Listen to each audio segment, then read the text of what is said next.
અત્યારે આપણે આવી ગયા છીએ, અમને ફરિયાદ મળતા ગાયકવાડી વિસ્તારની અંદર આપણે આવી ગયા છીએ. હવે આપણે એમના રહેવાસીઓ પાસેથી સાંભળીએ કે એમને ડ્રેનેજ બાબતની શું ફરિયાદ છે. સાહેબ, આપનું નામ? હાર્દિક હર્ષદભાઈ જોશી. હાર્દિકભાઈ, આ શું ફરિયાદ શું છે આપની? શેરીમાં પાણીની બધી કુંડીઓ છલકાઈ છે. કોર્પોરેશનમાં 3 વખત ફરિયાદ કરી હતી, 3 વખત કુંડી બધી સાફ કરાવી છે, છતાંય પાણીનો નિકાલ થતો નથી. શેરીમાં સતત પાણી ઉભરાયા રાખે છે. અચ્છા, અત્યારે આપણી સાથે અહીંયા બહેનો પણ હાજર છે. માસી, આપનું નામ કહેશો? વર્ષાબેન ઠકરાર.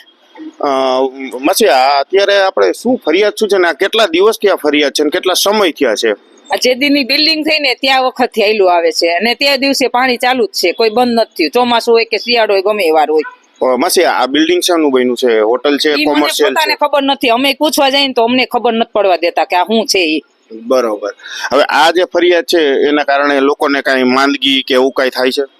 આ પેરેડાઇઝ હોટલ જ્યારથી થઈ ત્યારથી પેરેડાઇઝ હોટલની કુંડી કાયમ માટે છલકાય છે. અને આ બધી જે કુંડી છલકાય છે પાણી છે એ ગંદુ પાણી છે, એક સેફટીનું એ પાણી છે. આખી શેરીમાં આવે છે. અમારા ઘરે કોઈ મહેમાન આવે ને તો એને એ પાણીની અંદરથી પસાર થવું પડે છે. અને જીવાતો એટલી બધી થાય છે, મચ્છર એટલા બધા થાય છે. વારંવાર રજૂઆત કરવા છતાં એ લોકો એને કાને ધરતા નથી. કોણ જાણે એને શું મોટી લાગવગ હશે એ પણ અમને ખબર નથી અને એ માનતાય નથી. હવે આ ગલીમાં આગળ એક મંદિર પણ આવેલું છે. એમના પૂજારી સાહેબ પણ 2 શબ્દ પૂછીએ એમને. આ પાણી ઠેઠ તમારા મંદિર સુધી પહોંચે છે? હા, આ દર 2-3 દિવસે ગટર ઉભરાય છે અને આખી શેરીમાં પાણી ભરેલું હોય છે.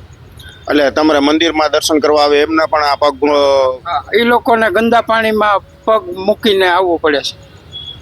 દાદા, આ જગ્યા અને આ લોકેશન કઈ જગ્યાએ ખરેખર આવેલું ગાયકવાડીમાં? આ જગ્યા છે ગાયકવાડી 1 નંબર જંકશન પોલીસ ચોકી જંકશન પોલીસ ચોકીની પાછળ.